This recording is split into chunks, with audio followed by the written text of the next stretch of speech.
What's up, y'all? It's your girl KB, and we back with another video. So, as you can see by the title, I'm gonna be kind of talking about something that's not really too heavy. I mean, at least not to me, because I've been kind of dealing with it for a little bit. But hold on, let me turn down this music a little bit. I made this beat, by the way, too, y'all. Not for this occasion, but hey, it works, right?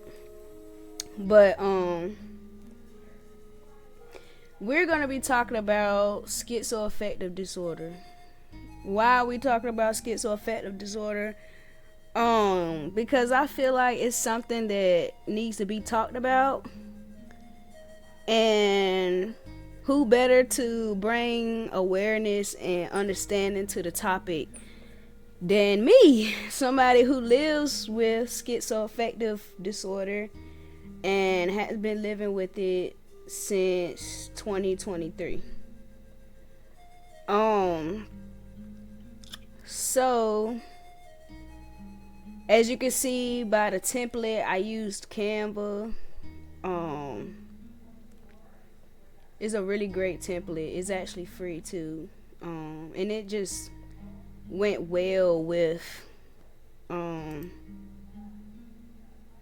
what I have, like what I'm presenting. And so like I said, it's basically a personal perspective for understanding and compassion by me, Kayla Parker, K Productions LLC, my business that I started this year. Actually, it's finally here, and I'm really excited about where God is going to take me with my business. So without further ado, let's get into this video. So first slide, what is schizoaffective disorder? It's a mental health condition that is combined of schizophrenia and mood disorders, either depression or bipolar. I am diagnosed with the depressive type.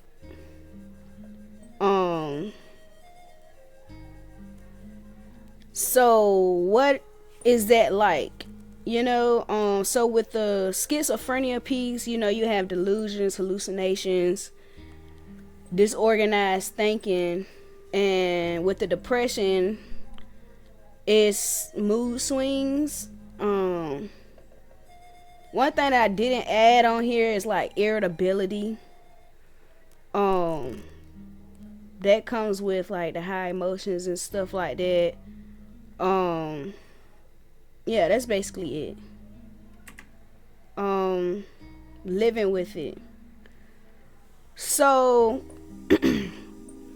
living with the disorder, I've realized that at times it can be a bit challenging, especially when I get like triggered.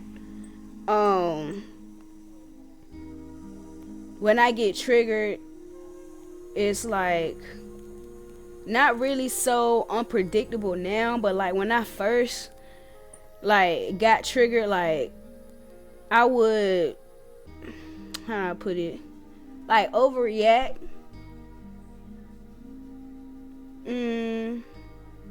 Yeah, I would like overreact and yell and stuff like that.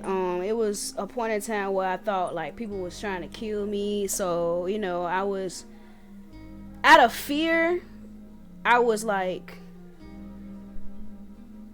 trying to get away from people, especially like family, friends, stuff like that. Um, and my family, they didn't really understand like why I was thinking like that, stuff like that. So I ended up going to the hospital, which we're gonna get into later. And I was diagnosed in 2023.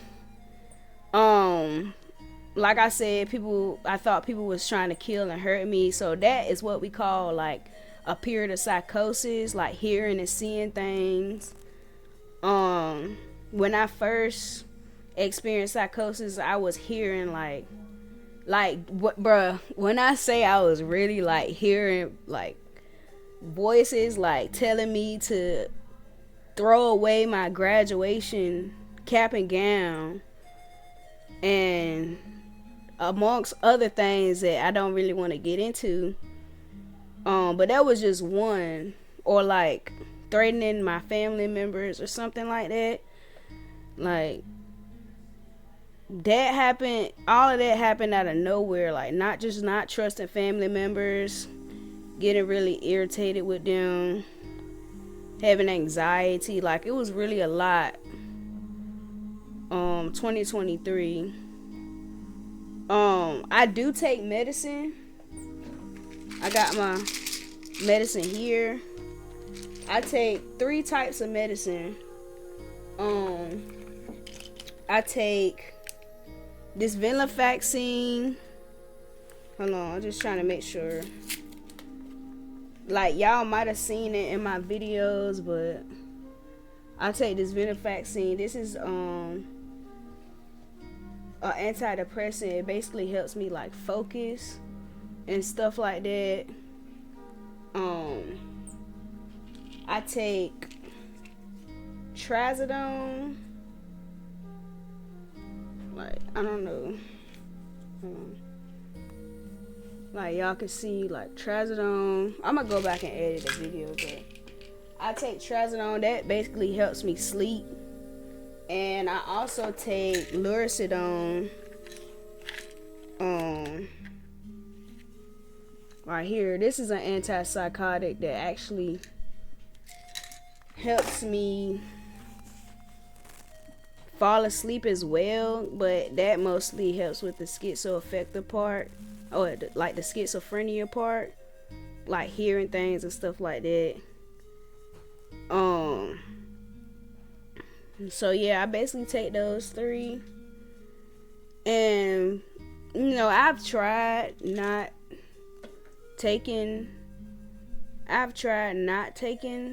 my medicine, and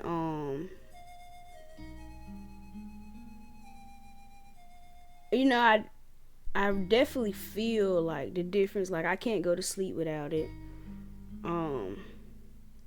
When I don't take the antidepressant, I get real antsy, stuff like that. And the doctors actually told me that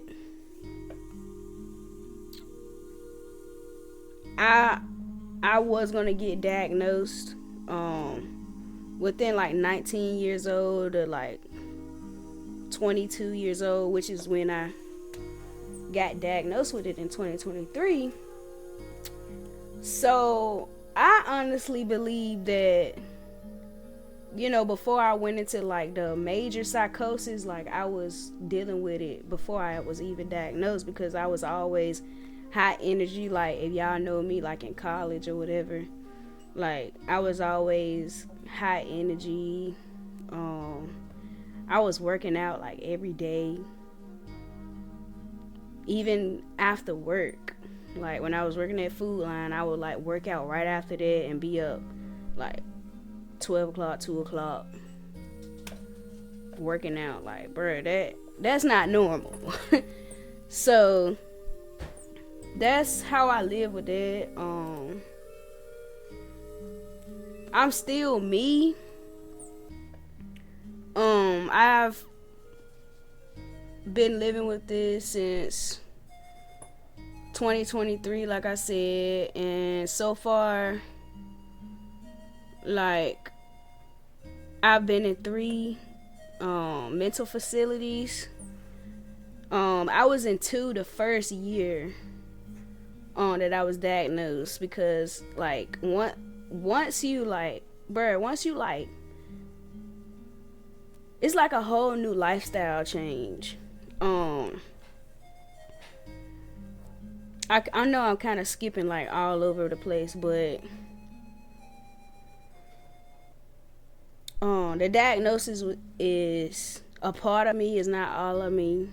Um, I still have passions, relationships, goals, stuff like that. Like I said, I have my own business that I've been working on for about 3 years, but I just now got it like legal through the Secretary of State and stuff this year. Thank God. I graduated college. I actually had to go back to finish. They told me I was missing one class. Anyway, that's a whole different story. But I graduated, y'all. Graduated. I'm getting my diploma in September, and I do music and amongst other things. But like I said, when I first got diagnosed, I was in two facilities. The first year, the first time I was in there for 2 weeks. The second time I was in there for like a week and a half, and the third time I went was actually recently. I had another episode, and luckily, like, I was more conscious of my emotions and stuff like that, so I was only in there for a week. Y'all might have seen, I might post a video clip in this video, but I've super proud of myself. Can't thank nobody but God. I actually found him the second time I was in a mental facility in a hosky, and it's been a journey, and I'm nothing but excited for the rest of the journey and where it's gonna take me.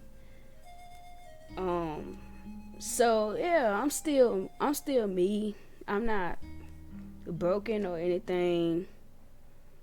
Like, my friends and family know that, I have this disorder, and they understand, So that brings me to my next slide. Why is it misunderstood? Not a lot of people know about mood disorders, especially me. Like, I had no idea. Like I said, when I first got diagnosed, they diagnosed me immediately. Like, this was not like a early on, for me at least. This wasn't an early on, like, diagnosis. Like, this was diagnosed like in my adulthood. And like I mentioned before, like, with people like me thinking that people was trying to kill me and hurt me and stuff like that, most of that, childhood trauma is due to like shame and fear. So I believe that that's, a part of why why it's not talked about a lot, due to like childhood trauma, which is like something that not a lot of people like to talk about. The media doesn't portray mental illness in a great light. Like, you always see like asylums or people being reckless and stuff with mood disorders. Not saying that people with mood disorders, can't be reckless. I definitely was in the beginning, and like, I kind of was like for my recent like rehabilitation, but it's just about realizing like my triggers and having coping mechanisms to like subdue those triggers. which is what I've been learning since I've been like in rehabilitation and out of rehabilitation and stuff like that. And it's hard, because the world is a cruel place and people will try you for no reason without even knowing, what's going on with you or anything like that. So that brings me to my next slide, how to support. Believers, even if it doesn't make sense. Like I was saying, I didn't really explain to my family in the beginning that, I thought like somebody was trying to kill me or hurt me. So in like as an effect of that, like I said, I threw away my graduation cap and gown, and amongst other things, out of fear and shame. And I was telling them a whole bunch of stuff, and they couldn't really understand like why I was saying certain things, and I guess it confused them and stuff like that. And when I went to rehabilitation the last time, I met people there who also said, I'm like, what you in there for? They like, I went on a high speed chase because I thought somebody was trying to kill me. I'm like, bruh, I remember when I was there. These are people who are like 18 and they're just getting diagnosed, so they're just now learning how to deal with it and stuff. And like when you in that state of mind, like at least for me, I had a very like euphoric, like high feeling like that I could do anything. Like I still believe that I could do anything, but it's like I'm not so out of this world, if that makes sense. Listen without trying to fix. Sometimes presence is enough. Respect boundaries, ask what helps, and don't assume. That's a big one, because you could think you be trying to help and it don't work. It actually makes it worse. I don't know how many times I heard it before and after being diagnosed. Check in consistently, especially during tough days. And honestly, it's just about being empathetic. Like, regardless if anybody has a disorder or not, like, you should just do all those things, It's hard out here. And sometimes people don't have a lot of support, or they got childhood trauma and they don't know when they have support, Which brings me to my next one, why this matters. Mental illness affects 1 in 5 people. We all know someone that has like ADHD, schizophrenia, depression or bipolar or anxiety, whatever. Like, it affects a lot of people. 1 in 5 people, that's almost one person in every household, almost.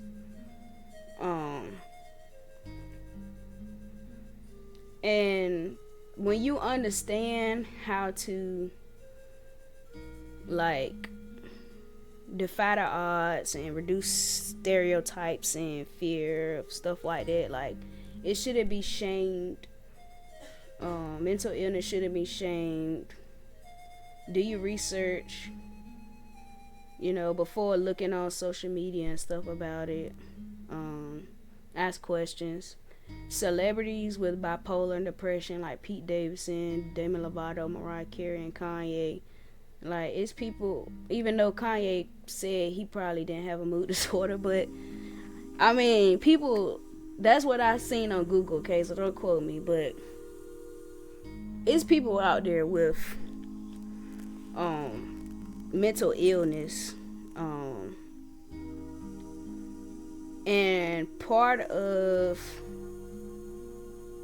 me also bring this to y'all's attention is because I want to franchise therapeutic centers similar to the rehabilitation that I've been admitted to before. And it doesn't just have to be for mental illness. Like, it could be for drinking, like drug abuse. Like, I was also in there for like drug abuse, like using drugs heavily, like alcohol and weed and stuff like that. So like just giving that person a new start. Not only, people who are like, it's not only just like people like me, it's like people in prison. Like, everybody needs proper mental health care. And I think that'll also reduce recidivism rates in the prison system.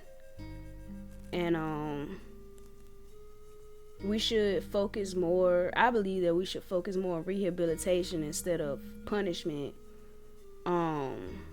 As a society, we look more towards the negative instead of the positive, and we're not as optimistic as I would like us to be. And we just need to be more empathetic and peaceful towards one another.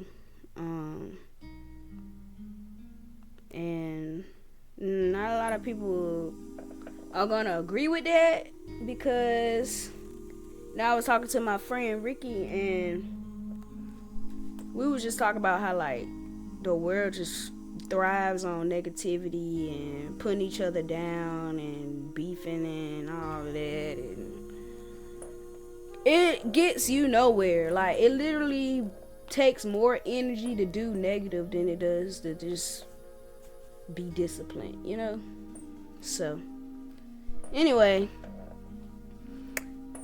that's all I have for this presentation. Let me know if y'all want to know more about schizoaffective disorder. Hopefully I covered everything. Hopefully you got a better understanding and knowledge of this disorder, and maybe it'll push you to, I don't know, reach out to somebody that has that disorder, or just reach out to anybody, or just be more empathetic, So that's all I have. Thank you for listening, and I'll see you in the next one.